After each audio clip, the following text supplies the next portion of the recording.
Y damos la más cordial bienvenida a Manuel Rosenthal, médico cirujano y activista social de Pueblos en Camino, con su intervención de la tentación a la transición totalitaria. Esto hay que reconocerlo y enfrentarlo. Bienvenido. Bueno, muchas gracias por la acogida, gracias a Rubén Darío, al equipo coordinador del evento, a la Universidad del Quindío, como siempre por hacer posible esta locura. Y lo digo en el sentido más hermoso de la palabra. Yo quiero, bueno, ustedes están viendo una imagen que no voy a explicar, pero es la portada del New York Times en su edición internacional del 11-12 de marzo de este año, apenas hace unos días. Y no sé si reconocen allí, pero en la portada del New York Times está una asamblea en Corinto, Cauca. Corinto, Cauca. Y debajo dice la marihuana corporativa de Colombia. Y adentro de ese artículo dice que la transición a la paz es la transición de la marihuana del narcotráfico a la marihuana del negocio de una corporación transnacional canadiense que con la marihuana legalizada va a empezar a comprarle a las campesinas y campesinos la marihuana por la que los han matado hasta ahora para meterla en los mercados legales y ganar mucho dinero. Esa es la imagen, no explico, pero quiero que quede clara. Pero fíjense otra columnita que hay a la derecha. Seúl, Corea, y lo que en esencia muestra ese artículo es que se cae la presidenta de Corea por un escándalo de corrupción. Ella es hija de un dictador de ultraderecha pro Estados Unidos. Es muy probable que un gobierno de izquierda la reemplace a ella en Corea. Entonces Trump procedió de inmediato con el Pentágono a instalar bases antimisiles en la frontera Corea del Norte, Corea del Sur, lo que en realidad significa una agresión contra China. Y China ha procedido a movilizar tropas en todas las fronteras sur que tiene. Mientras tanto, Japón anuncia que la conscripción que le había sido prohibida después de perder la Segunda Guerra Mundial se reactiva. Y desde este año, es decir, desde este mes, Japón vuelve a formar un ejército con tropas, con tecnología, con fuerzas militares. Se está formando un frente en torno de China, Rusia, en toda Asia, y el ambiente que se respira es de guerra. Y es un ambiente que incluye, claro, una guerra ya en curso. Crimea, Ucrania. Solo menciono esto porque me parece que esa imagen va poniéndonos en un ámbito más amplio que el de acá. Hace 2 años, más o menos, que fue el último foro, yo no pude estar presente, pero envié un video y en ese video comenzaba con unas palabras de un poeta guatemalteco, Humberto Acabal, y quiero volver allí para que hable por sí mismo. Y él dice: de vez en cuando camino al revés, es mi modo de recordar. Si caminara solo hacia adelante, te podría contar cómo es el olvido. Y no nos podemos permitir más olvido. De eso se trata. Entonces yo quisiera empezar porque ustedes escuchen unas voces.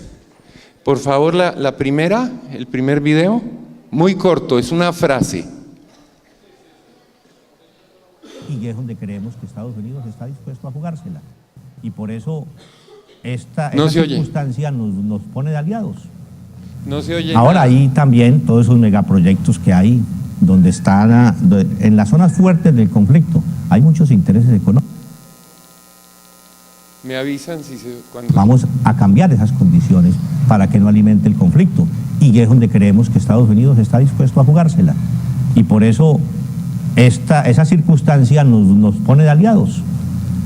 Ahora ahí también todos esos megaproyectos que hay, donde están en las zonas fuertes del conflicto, hay muchos intereses económicos, que si desaparece el conflicto, pues hombre, van a tener posibilidad de desarrollarse. Ahí, por favor. Por casualidad se tocó el tema. ¿Sí alcanzaron a escuchar? Lo ponemos otra vez, son unos segundos. ¿Lo puedes poner otra vez, por favor?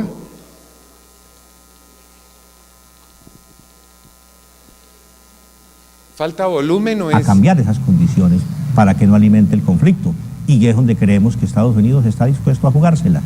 Y por eso esa circunstancia nos pone de aliados. Ahora ahí también todos esos megaproyectos que hay, donde están en las zonas fuertes del conflicto, hay muchos intereses económicos, que si desaparece el conflicto, pues hombre, van a tener posibilidad de desarrollarse. Listo. Por casualidad se tocó el tema. Si desaparece el conflicto, van a tener posibilidad de desarrollar megaproyectos. Esta es la primera entrevista que da el comandante Timochenko durante la negociación de los acuerdos, casi inmediatamente después de la reunión en La Habana con John Kerry, el secretario de Estado de Estados Unidos. María Elena Salinas le está insistiendo en por qué confía en Estados Unidos. Y esa es la respuesta que él da. Van a poder desarrollar megaproyectos. Ahora escuchemos la segunda, por favor, el segundo video. Zapatista sin ser indígena y viviendo lejos de Chiapas. Luchar por sin rendir. No se oye. Sin venderse. Ni продаваться. No se entiende. Ni сдаваться. No, ja. Me atrevo, me fusila muy. Luchar, бороться. Sin rendir. Не сдаваться.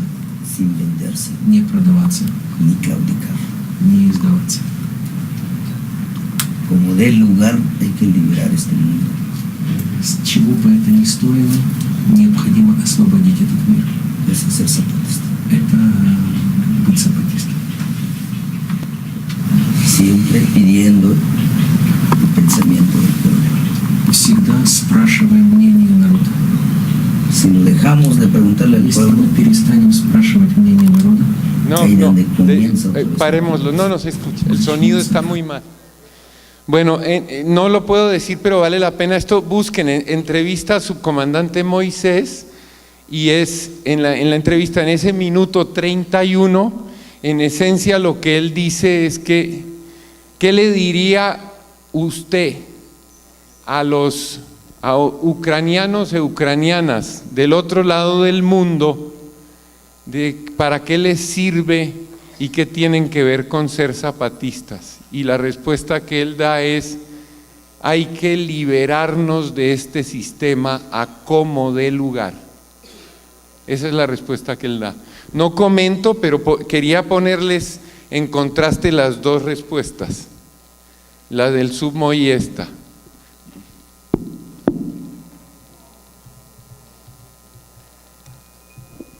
Si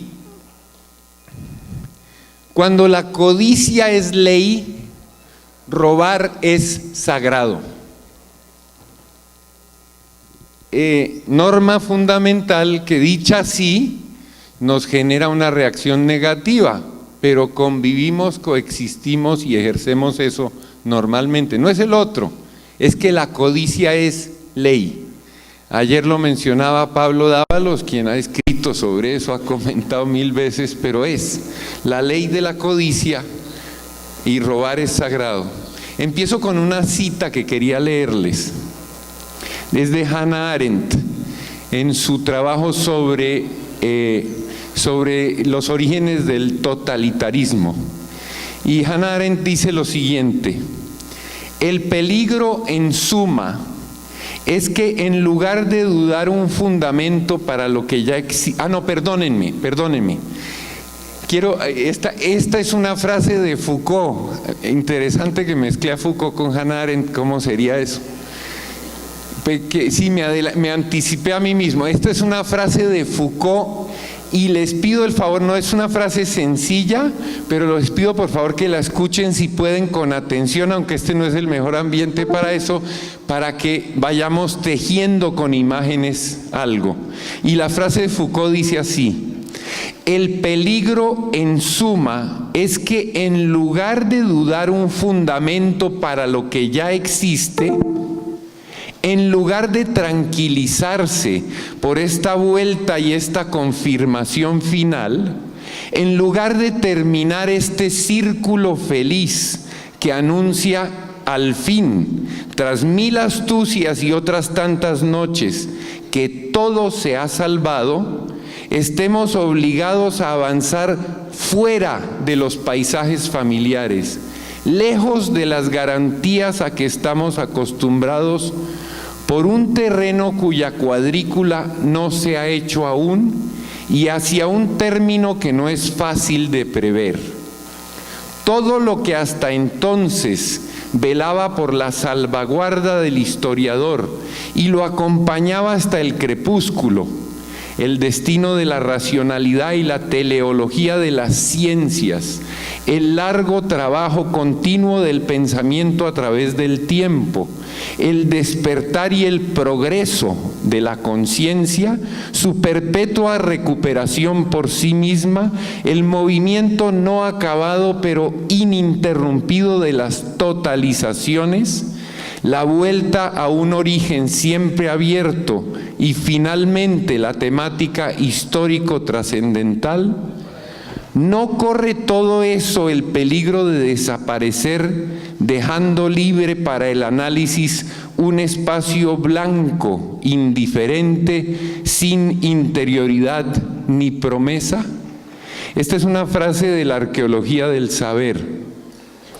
Y en la arqueología del saber, sin complicaciones, en la arqueología del saber, Foucault desnuda el poder otra vez, porque lo hace muchas veces, y desnuda el poder planteándonos la idea de archivo, y en la idea o en un concepto particular de archivo. Pero esto es lo interesante: yo mismo estoy hablando ahora, todas y todos nos estamos entendiendo, no solo en palabras, no solo en discurso de palabras, sino en el discurso que es cómo nos vestimos, qué somos capaces de comprender y aprender dentro de estructuras discursivas que están hechas de enunciados o enunciaciones, como lo tradujeron. Y vivimos enmarcados dentro de esas estructuras. Y Foucault demuestra que aún las ciencias y las ciencias duras, la física o las ciencias biológicas, la medicina y otras, aún esas, entre un discurso, entre una formación discursiva y la siguiente, no hay continuidad sino incoherencia. Lo que se creía y estructuraba la ciencia en una época, en el paso siguiente, en el discurso siguiente, resulta incompatible con lo anterior.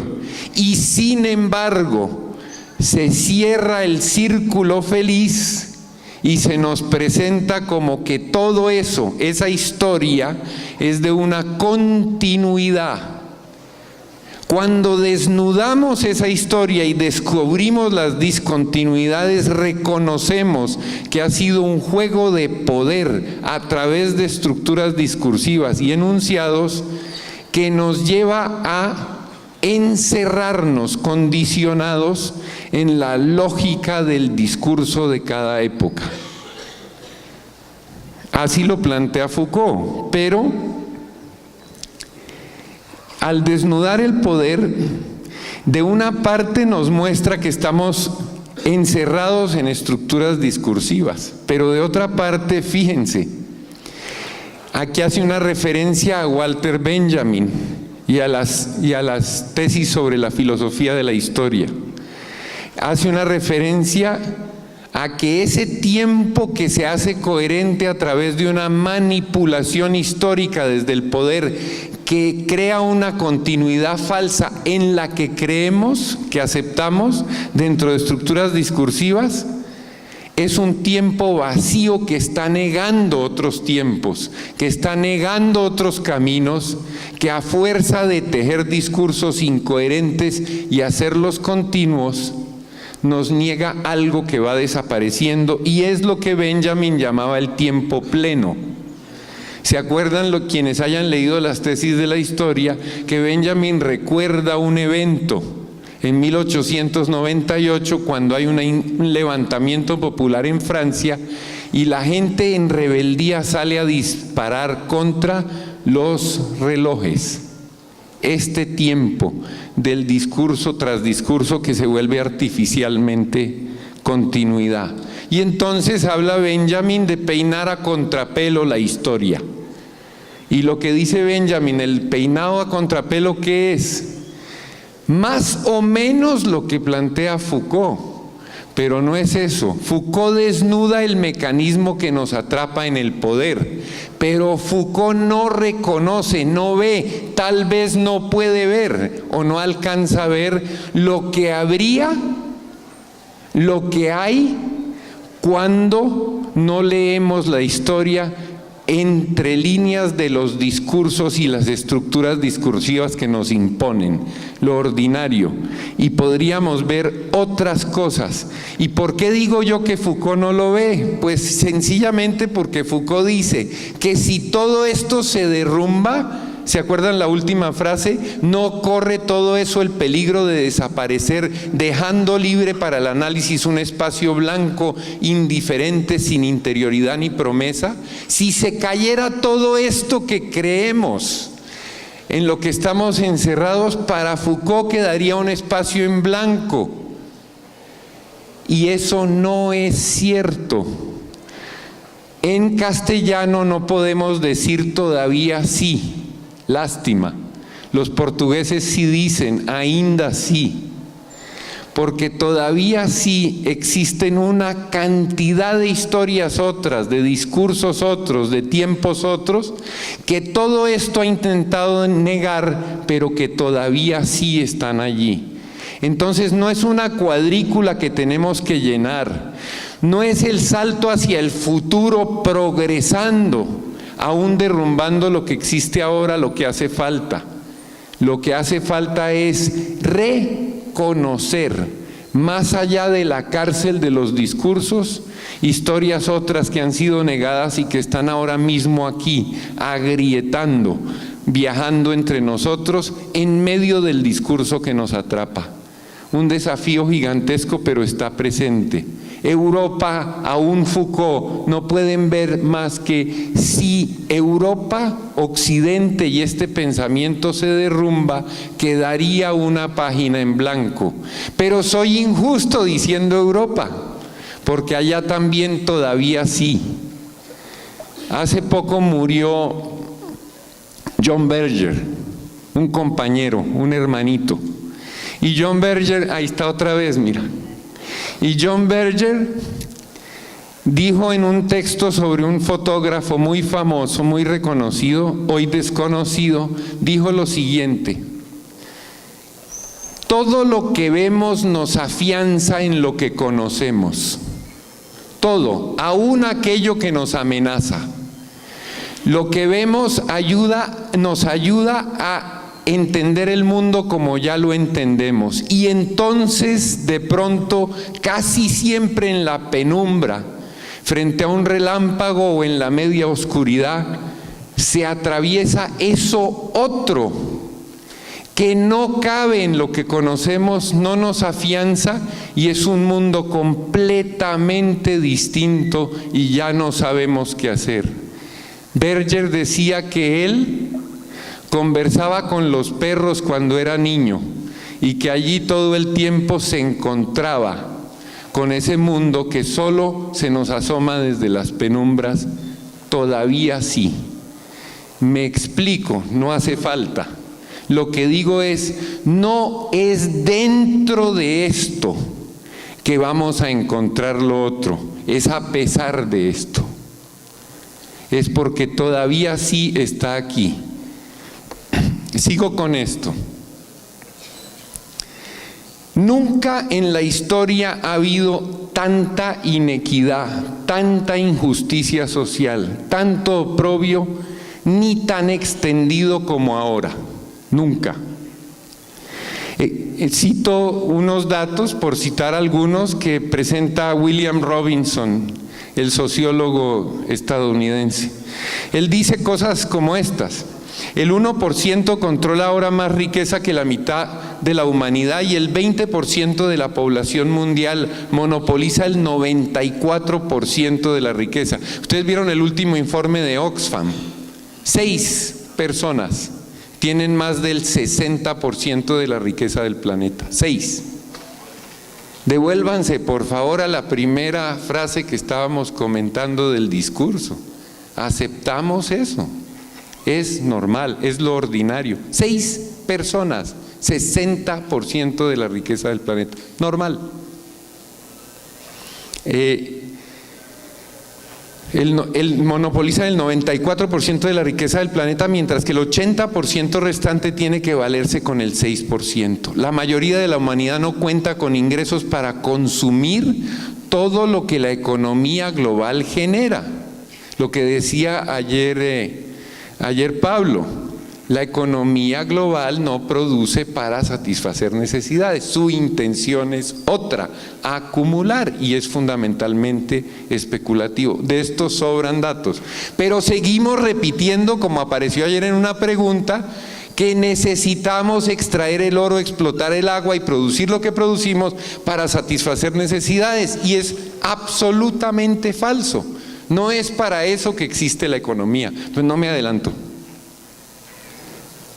En consecuencia, la clase capitalista transnacional, aquí tenemos Ardila Lule, etcétera, clase capitalista transnacional, que se reúne con Carlos Slim, que se reúne con, etcétera, ustedes saben, ha optado por hacer guerras y por desplegar nuevos sistemas para el control social de masas, represión, lo que he denominado, dice Robinson, la acumulación militarizada como medio para echar leña al fuego de las brasas en extinción de una economía global estancada.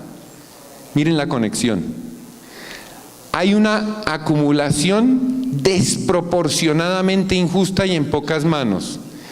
Hay una economía estancada y echan mano de las guerras para romper el estancamiento de la economía. No tienen otra manera. Vivimos bajo una economía global de guerra. Además, la clase corporativa transnacional se ha involucrado en desconcertantes niveles de especulación financiera y en el robo de presupuestos públicos, complementando con la reducción del gasto social para mantener el flujo de ganancias hacia los cofres corporativos. Agua sí, oro no.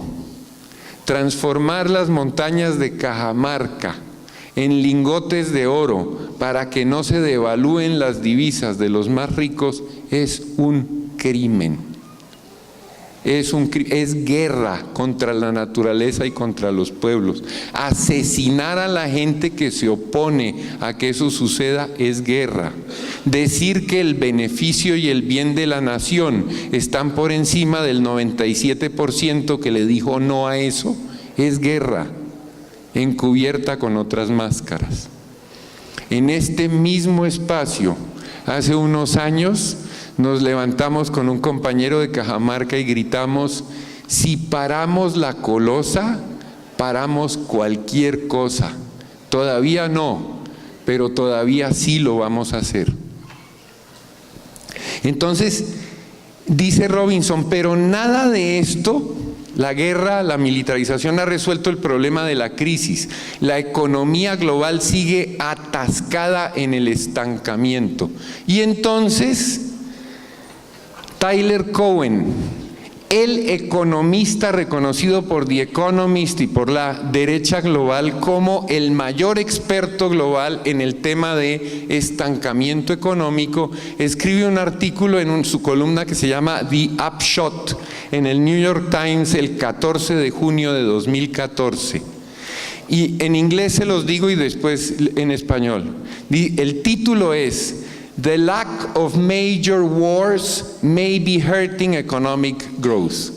La falta de guerras mayores puede estar afectando o dañando el crecimiento económico. Y la estructura del artículo es muy sencilla, simplemente corrobora lo que dice Robinson, lo obvio, lo evidente, el discurso.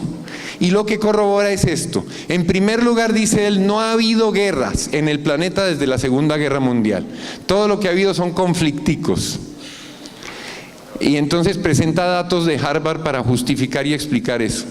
Y lo único que podría activar la economía y sacarlos del estancamiento sería una guerra global de la magnitud que requerimos hoy en día. Y entonces lo prueba con datos económicos y luego, para que no nos asustemos, nos dice, no es que yo esté proponiendo la guerra, sino que podríamos proponer una alternativa que sería una guerra fría como la que ya hubo, pero de la magnitud que requerimos para activar la economía en el planeta actual.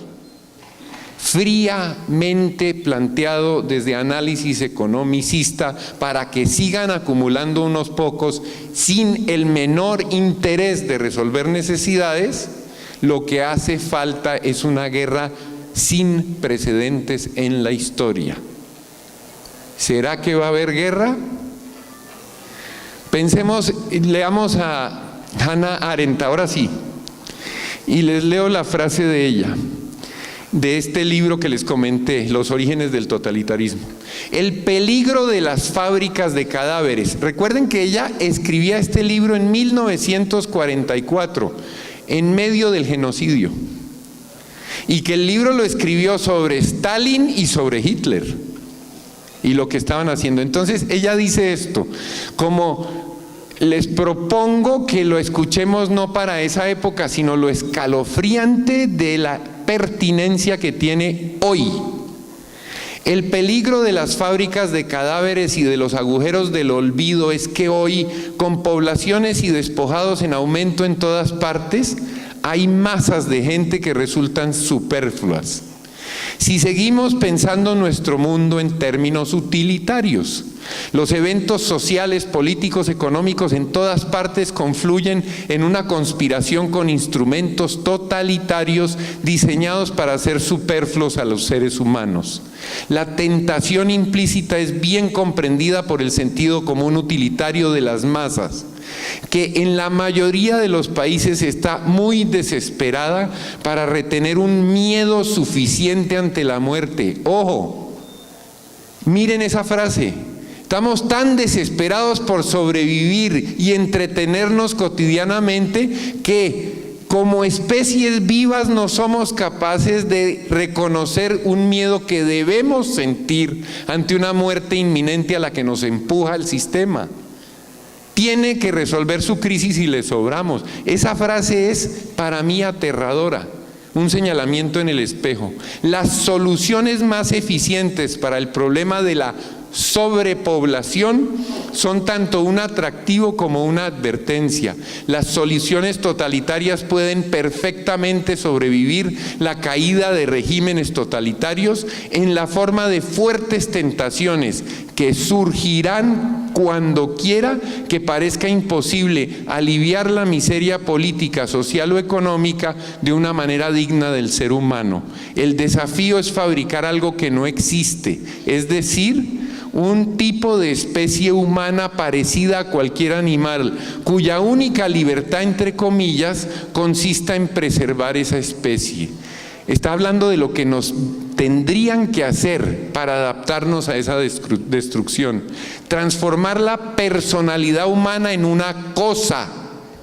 Después del asesinato de la persona moral y ética, aniquilar la persona jurídica. La destrucción de los individuos es casi siempre exitosa, la destrucción de la espontaneidad, del poder humano para comenzar siempre algo nuevo y diferente a partir de sus propios recursos y creatividad, algo que no pueda ser explicado como reacciones a un contexto y unos eventos. Nada queda más que horribles marionetas con rostros humanos que se comportan como perros en los experimentos de Pavlov, reaccionando con perfecta confiabilidad predecible, aun cuando marchan hacia su propia muerte, y quienes no hacen nada diferente a reaccionar. Ese es el verdadero triunfo del sistema. ¿Qué se iba a imaginar Hannah Arendt? Que uno podía estar dedicado más a un aparatico que tiene en la mano que a conversar con la persona que tiene al lado. Los dispositivos de la biopolítica, de la geoestrategia que hoy enfrentamos son gigantescos. Le tenemos más miedo a conocer a alguien nuevo que a no contestar el Facebook en la siguiente conexión. Esta frase es aterradora y la estoy presentando una cosa tonta. Habría que profundizar, pero miren la relevancia que tiene. Les comenté de Corea y ese frente. Hace poco tuvimos la oportunidad de estar con un compañero colombiano en Turquía y él trabaja con refugiados y refugiadas sirias y trabaja en la zona de kurda de Turquía, al sur de Turquía y al norte de Siria. Y estando allí, pues lo que vimos fue Erdogan, exactamente Trump. El mismo discurso, solo con mezquitas. El mismo discurso, la convocatoria a la grandeza del Imperio Otomano, la ocupación militar del sur de Turquía, el sitio de las ciudades kurdas del sur de Turquía durante 15, 20 días a una ciudad para luego entrar en la noche y asesinar 268 personas, la mayoría niños, y no se sabe. Ni salen los medios, con el propósito de asfixiar Kobane, en donde sobre todo ejércitos de mujeres liberaron a las y los kurdos que no quieren ser un Estado-nación y nunca la han tenido, sino vivir en libertad en una confederación. Entonces, quiero leerles una parte de una columna que escribí para un periódico canadiense hace poco, pero incluí el título para que quede claro. En un día como cualquiera, comillas, es la economía, estúpido, dijo Bill Clinton. It's the economy, stupid. Más de uno de ustedes se acordará que usó esa frase. Y la frase que les quiero leer de la columna es esta. La cumbre humanitaria mundial tiene lugar en Estambul, Turquía, el 23 al 24 de mayo de 2016. Como siempre, desde el nombre que tiene este evento hasta los temas que va a tratar, esterilizan y distancian una realidad que de esta manera no nos toca o se la ve a la distancia. Los temas son crisis humanitaria y desastres naturales.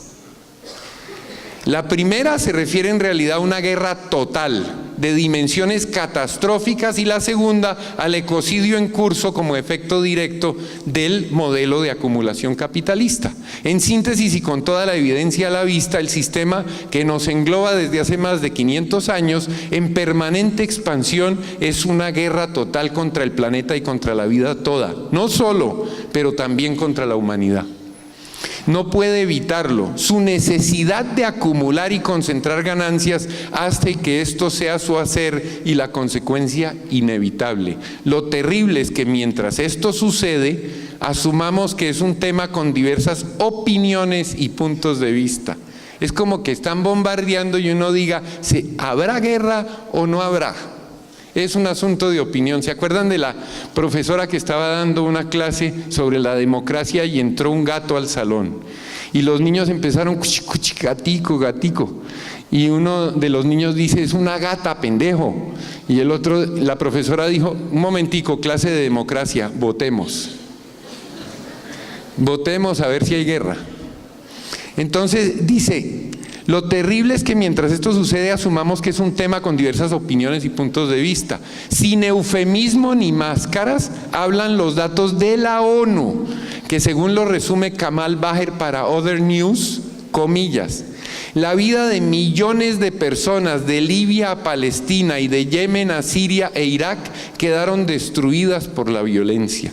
Además dice, la ONU informó que actualmente hay más personas desplazadas por conflictos que en cualquier otro momento desde 1945. Por favor, no viene la guerra, ya vino, ya empezó. Aquí decía la gente cuando veíamos las noticias de Urabá y los desplazamientos, pobre gente, ¿qué será que les están haciendo? Y era en el vecindario y ya venía para acá. Yo tenía un amigo, don Goyito, medio papá mío, o papá y medio mejor, que vivió la violencia de los años 50 en los llanos, y me decía, en plena guerra acá, ojalá no vuelva la violencia porque eso sí fue terrible. Los datos no dejan lugar a dudas. Hay 60 millones de personas desplazadas, ya sea dentro o fuera de sus países en todo el mundo. 1 de cada 3 personas expulsadas de su territorio hoy en día provienen del Medio Oriente. Las vidas de, escuchen, 400 millones de personas están en riesgo ahora mismo solamente en el Medio Oriente. Entonces podemos, ahora, una cosa que sí ha hecho la guerra en el Medio Oriente es activar la economía. Hay crecimiento económico otra vez, el modelo funciona. Entonces yo los invito y las invito a que pensemos el modelo Siria, el modelo Libia y esos otros modelos, ¿dónde podrían encontrar eco en América Latina? Y en Venezuela, encontrándonos para la convocatoria del Grito de la Madre Tierra, conversando con compañeras y compañeros venezolanos, decían, reconocíamos que el peligro mayor en Venezuela, generado desde una guerra externa, OTAN, chinos, rusos, todo lo que se está involucrando allí, es que para ganar el capital lo que necesita es la guerra, no ganarla. Y que Venezuela es un polo donde funcionaría este mismo tipo de método. No voy a mencionar más detalles allí, pero solamente quiero decir que reconozcamos que estamos en un contexto de el fin de los gobiernos progresistas, sobre todo por su propia mano. Se debilitaron a tal punto, caso Brasil, que a Dilma la podían tumbar con un golpe blando absolutamente absurdo, precisamente porque por fallarle a su pueblo, la frustración de quienes esperaron de ese gobierno hizo que no se movilizara un pueblo para defenderla. Pero el Tipnis del que se habló ayer, pero el Yasuní y el extractivismo y la pignoración de todo Ecuador a las transnacionales, pero Nicaragua ni se diga, es el fin de ese ámbito. Pero es la continuación con un discurso izquierdo parlante de burguesías de derecha para seguir entregando el planeta a los intereses de transnacionales y destruyéndolo. Entonces, la historia la hemos resumido varias veces, aquí solo lo menciono como 4X: explora, explota, excluye y extermina. Esa es la historia. Y un tema más que aquí se planteó, aquí en este foro. Tonio Del Olio desde Italia nos dijo mafiosidad. Es un tema cultural, pero también es un tema profundamente político. Y pregúntenle a la gente de izquierda o a los analistas políticos qué discurso tienen sobre la mafiosidad, la guerra al narcotráfico, el narcotráfico mismo y todo eso. Ah, no, ese no es un tema político, es de crimen organizado. Perdón. El capitalismo es crimen organizado, con un brazo legal y uno ilegal. Y se está ajustando, y como bien lo plantea Alejandra Guillén, que está por ahí, en su libro reciente que se presentará esta tarde, y junto con muchos otros que por fin lo están diciendo, el narcotráfico y la guerra contra el narcotráfico son estrategias contrainsurgentes. Cuando las alas se están abriendo para ver mundos otros, las guerras se inventan para que lo urgente suplante lo necesario. Y no nos dejan ver más allá. La guerra es discurso, es el más violento y aterrador de los discursos. Es el enunciado que nos somete. La paz de los pueblos sin dueños. Escribimos un artículo con ese título, Vilma y yo, cuando empezaban las negociaciones y se anuncian desde Noruega. Y por ese artículo nos amenazaron de muerte de un lado y del otro. Nosotros decíamos la primera frase con la que se anunció el proceso en Noruega: el modelo no se negocia. Humberto de la Calle. Luego, no se negocia la paz. Punto. Sino la continuación de la guerra por otros medios. Es un cese al fuego definitivo y permanente. Ojalá, bienvenido, pero paz no. Los enemigos de la paz nos obligan a no cuestionar el acuerdo como que no sea paz. Si creemos en la paz, tenemos que decir que desde los textos hasta todo lo otro, de lo que se trata es de continuar con la exploración, explotación, exclusión y exterminio por otros medios. Eso sin contar con los feminicidios, los asesinatos de líderes sociales, la ley Sidres y un eterno etcétera que dice que de ninguna manera hay paz aquí. Pero la primera frase que escuchamos hoy aquí habla claro: la paz de los megaproyectos, para los megaproyectos. Y nos están reduciendo el horizonte político con los acuerdos de paz al pragmatismo de lo que cabe en los acuerdos. Ese es el problema. Cuando deberíamos estar estallando para por fin no ser señalados como terroristas de las FARC o agentes de la CIA y construir la paz desde abajo que hemos querido construir hace tiempo en medio de las balas, resulta que eso no se puede, porque ahora hay que hacer gobiernos de transición en alianzas Santos-FARC para mantener el poder. O sea, ¿de qué país estamos hablando? Siempre para después la libertad. Por ahora está la guerra. Y no es que esté uno en desacuerdo con que se hayan firmado acuerdos, sino que son acuerdos del fin del conflicto armado. No es la paz es nosotras y nosotros, y es eso que se aparece en la penumbra. Dice Abadio Green: con cada lengua que enmudece quedan sepultadas sin memoria especies, experiencias, costumbres y relaciones.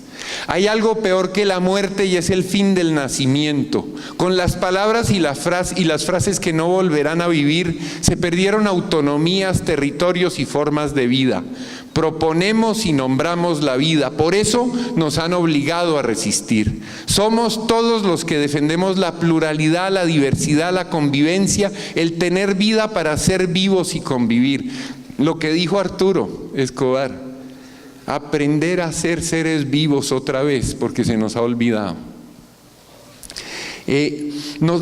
Somos pragmáticos, no solamente porque hemos sido capaces de sobrevivir, ni porque hemos inventado maneras de convivir con dignidad en la exclusión y la opresión, sino porque defendemos la vida, defendemos vivir con la tierra, con sus criaturas. En nuestras historias también resuenan palabras plenas de sentido, de lucha, de recuerdos y de compromiso. Las nombramos resistencia, recuperación, autonomía, pero llega la hora de tejernos desde la diversidad por la vida para crear ese tejido de pueblos y procesos diversos, un mundo posible y necesario. Eso que ahora llamamos alternativa, como la hora del otro nacimiento. Las alternativas reivindican el valor de las palabras para el renacer de las lenguas vinculadas a la diversidad de las acciones coherentes. No nos sirve esto.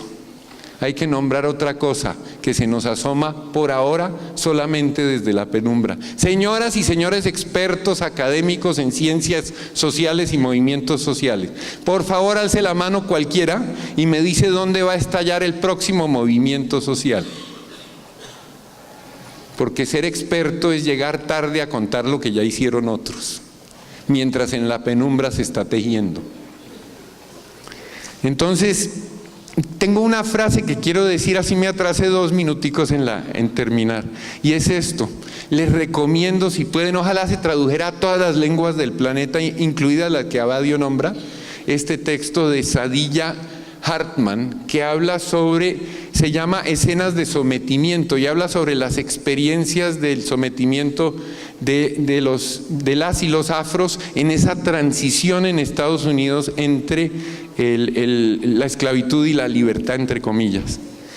Y ella dice lo siguiente, dice: nos suplantan. Es la expectativa. Ustedes quieren que yo diga lo que a ustedes les gusta para aplaudirme al final. Yo quiero decir lo que a ustedes les va a gustar para que me aplaudan cuando termine.